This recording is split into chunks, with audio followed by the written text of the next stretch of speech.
heading to Toyota City in Aichi Prefecture in Japan, because that's where the third game of the Kisei title match is actually held today. So actually we're going there to watch the game directly. And incidentally, Toyota City is named after the Japanese automobile company Toyota, and that's why because that's where their headquarters are. And the place for the game is called Hotel Foresta. That's one of the hotels that the Toyota company capitalizes actually. So, but the game actually starts 9 o'clock, and the time now is already 10 o'clock. No, 10:17. So the game is already going. So if I were to show you that, actually, so you can see the game here. The last time I saw it on the parking area, they are playing actually Static Rock versus Ranger Rock, but FUKAURA chose one turn specification as white.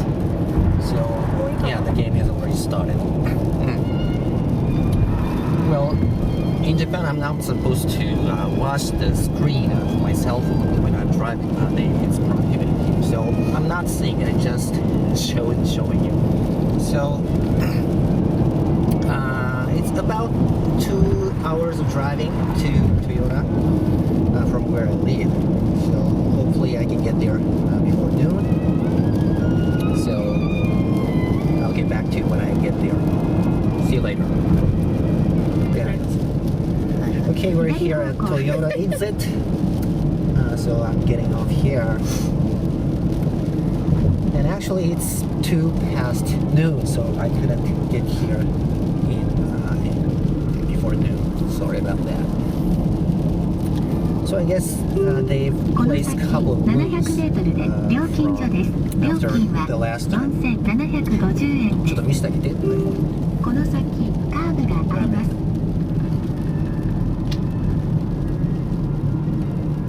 見える？ Yeah, so this is the current state. I'm sure they already went into the lunch break. So I can get there in 10 or 20 minutes from here. この先カーブがあります。その先200メートルで料金所です。And when I say go and watch the game, I don't mean I can directly watch them play. They won't let me go in the game room. So they usually have a large board real-time commentary show held in the probably same building where the game is played. So actually I'm going there to watch that. So forward to it and see you later. Okay, we're here at Toyota Foresta. Right. Hopefully I can have lunch before 1 o'clock and see the games in the afternoon.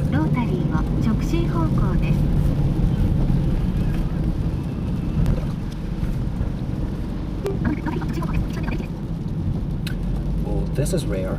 It's like a runabout in Europe. It's very rare in Japan. Only in this hotel, maybe. Okay.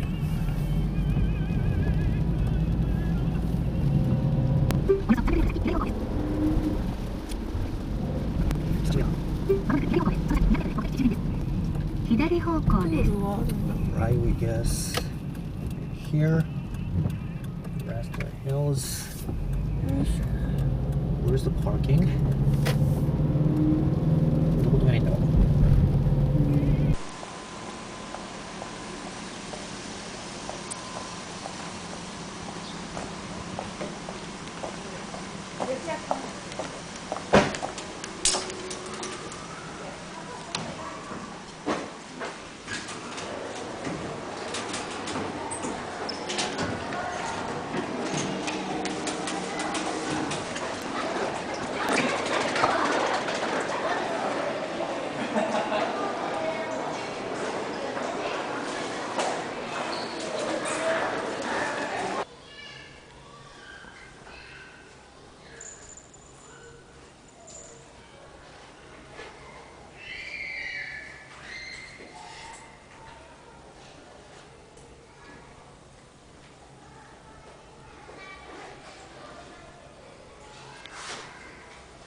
Hey, good morning.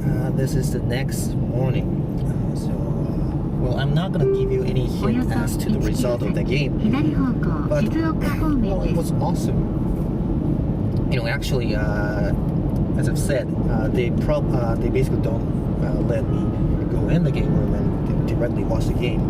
But the thing is, actually, one of the professional players, a couple of professional players who know me on Twitter, they caught me and they brought me into the press room. So that was awesome. I was watching the game in the press room all through the afternoon. So it was awesome. Many professional players were in that room. Yeah, it was great. Also, Shogi-san. And they even let me go in the game room after the game when HABU and FUKAURA was making a post-game discussion. So it was a great experience for me. So anyway, now I'm getting back to my home after staying one night in Toyota City. So as you can see, I'm heading to Aichi Prefecture. It's about 2 hours drive. So when I get home, I'll definitely immediately make a video of the game, the yesterday's games, as usual. So I look forward to get back to you soon. See you later. Alright, now, hello again everyone. Now let's take a look at the game 3 of the 81st Kisei tournament sponsored by Sankei newspaper. Now, I didn't post the second game, but a second game was taken by HABU too. So, 2 wins for HABU and no win for FUKAURA. So, if HABU gets this game, he defends his title. FUKAURA showed us his new ideas, both in game 1 and 2, but it didn't work out very well. So, let's see what's going to happen here. Now, this time black is HABU. He played pawn 7f, 3d, 2f, and gold 3b. Probably asking for white's one turn loss bishop exchange. Black accepts that, so bishop promotes to 8h, taking the bishop, silver recaptures. So it's one turn loss bishop exchange. Silver 2b, 4h, 6b, pawn to 3f, signaling a rapid advancing silver. White plays silver 3c, silver 3g. Okay, pawn to 6d, signaling a reclining silver, which is said to be a good defense against rapid advancing silver. Okay, silver 4f, it goes ahead. And silver 6c. Now, when the king is still on 5i and this pawn is not yet pushed on the first file, black can't go for this attack, basically, because obviously you can see this bishop fork. So it's game over. So basically, black can't go pawn to 3 yet, so what he usually does here is king to 6h. White plays pawn to 4d. Black doesn't go ahead yet, so king to 7h. Now, FUKAURA chooses this idea, rook to 4b, ranging rook, and also preparing to thrust his pawn up to 4e, attacking the silver, thus preventing the push on 3e. So black calmly pushes this pawn on 5f. So pawn 4e and silver goes back to 5g. So now black can't attack with the silver anymore, but it's fine. White had to move his rook, so well, black will now go to castle his king, even using this silver. Okay, so pawn 7d, pawn 8f, preparing for a silver crown. King 7b, silver 8g, knight 7c, and knight to 7g. Okay, king castles 4a, king castles to king 3a, and go to 7h, making a kind of silver crown. Okay, pawn to 8d, pawn to 9f. Well, this is a big move. It prevents the future knight drop on 9e, for example. Okay, now here's FUKAURA's very strong move. Pawn to 6e, taking another vanguard position on the 6th file. So basically, one would think that he's preparing for a bishop drop on 6d, which is very, very good position for a bishop to be on, indirectly stopping black from making a nice attack. Right now, black even pushed the pawn up to 9e, but here, well, this is an interesting point. FUKAURA didn't drop the bishop, and he played silver up to 6d. Okay, this is interesting because now he loses that room for the bishop. But his idea now is not that bishop drop. He's actually going to advance his gold to 6c, for example, protecting the knight's head. And also, he can now make a pawn trade here or push this pawn and make a pawn trade here. So white can do anything he wants while black doesn't have any effective attacking point. So black can only move the gold up to 5h. So gold to 6c and knight 3g. Okay, now he goes ahead. Pawn to 70. Okay, black has to take it. Okay, basically everyone is expecting. Now silver takes the pawn. So silver drop and silver goes back. Very natural pawn exchange. Getting one pawn in hand. Getting some point in there. But, well, the thing is, FUKAURA didn't do that. And in the post-game discussion, HABU pointed out, if he had done that, black was gonna make this kind of attack later on. And I don't quite see the point, but they say this line is a little bit good for black. So, the two players actually thought in the same way that white's not gonna simply take this pawn. I mean, simply make a pawn trade here. And what FUKAURA did was pawn to 80. Okay, now once we see this move, it is clearly one way to go, and both players know that. White takes the pawn, silver takes it, and this can only mean one thing, that is pawn drop followed by this pawn drop.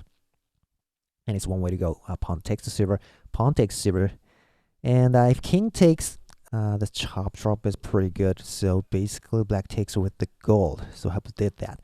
Now what happened here is a silver trade, but you have to be careful that white lost his pawn. He ran out of his pawn in hand and it's now here. So I'm not sure which is better here. Black's castle is damaged. That's one thing. And it's white's turn. And, well, from the instant they made a pawn exchange of 7th file, they are already seeing this move. Of course, silver drop on 3i. Now, it is very difficult to find a good square for the rook to go on. For example, a rook to 2i is met by bishop drop, right? For example, if rook 3i, for example, bishop drop, I don't know. So this move, this silver drop is what FUKAURA has been hoping something for. But, well, HABU showed us a very interesting idea. He simply floated the rook up to 2f. Well, this seemed to be a little bit, out of the option because it will definitely allow white to make this next move, which he did. Knight sack on 80, of course. So this is why rook to 2f didn't seem so good. If black takes it, of course, bishop drop on 40, forking the rook and the king. Oh, but it's not so simple because black has this knight drop. I mean, the knight that he got from here to here. And but very good response here is not taking the rook, actually calmly pushing up this pawn, attacking the knight, and still keeping this diagonal. And it said that a little bit good for white. So actually black can take the knight on 80. But the reason HABU did that is he can just calmly push up the third file pawn to 3. Well, it's now dealt with. That bishop drop is not a big threat anymore. Now the problem for white is that he has dropped the silver on something like here. And if white drops the bishop to somewhere else, black can anytime, for example, attack the silver later on. Well, anyway, white has to do something about this knight attacking each other. So he just took the knight. Well, if he takes it with gold, maybe knight drop, followed by a bishop drop, for example. So HABU chose king to 7g, going ahead. He thought that's safer. Okay, pawn drop at 7f. He took with the gold and knight drop on 60. Okay, now this is a good move because now if the gold runs, bishop check, and let's say black now can't drop a bishop here because this diagonal is already blocked, so he can attack the rook and then push this pawn. So yeah, it seems it's hard to save this gold. And so HABU ignored that attack and he just made a knight drop on 5e. Okay, but white calmly moved the gold up to 5d. But black now even went ahead with another interesting and good move. It was bishop drop on 6a.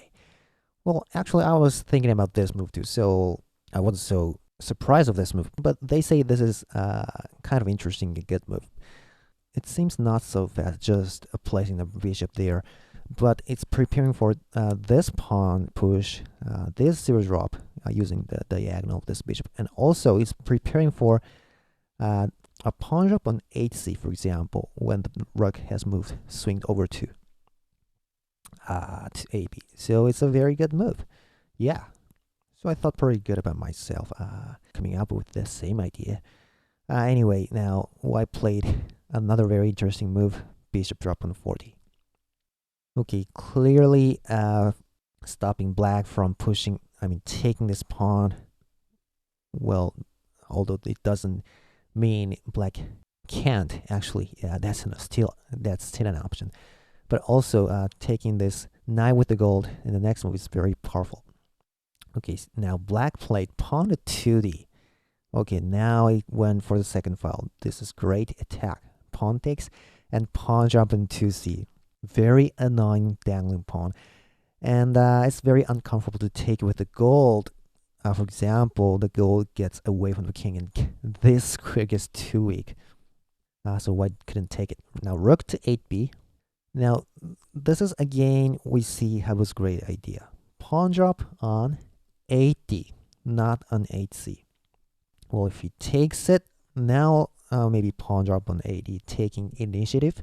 So yeah, it's just pawn on 8d. It's not taking initiative, but white has to do something, and he played rook to 8b. But now black can promote his bishop calmly on 8c because the 8c square is still open.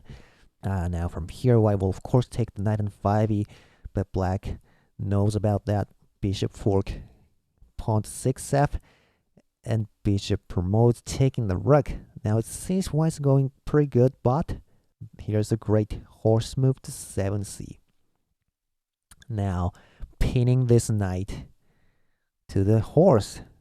Okay, white has to move the rook 4b. Well, he can't make a rook trade. White's castle is too weak, so rook to 4b. And black calmly moves rook to 1f.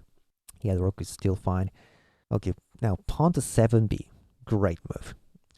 Asking the horse to get out of that diagonal. And if you take the knight, take the lance, maybe knight drop on 7c, blocking the horse. So horse to 5i. Yeah, black is going for it. Okay, of course, white takes the gold on the 7f, but black ignores it and zero drop on 5b threat mate. White can only drop a gold, so black can now clear off all the pieces.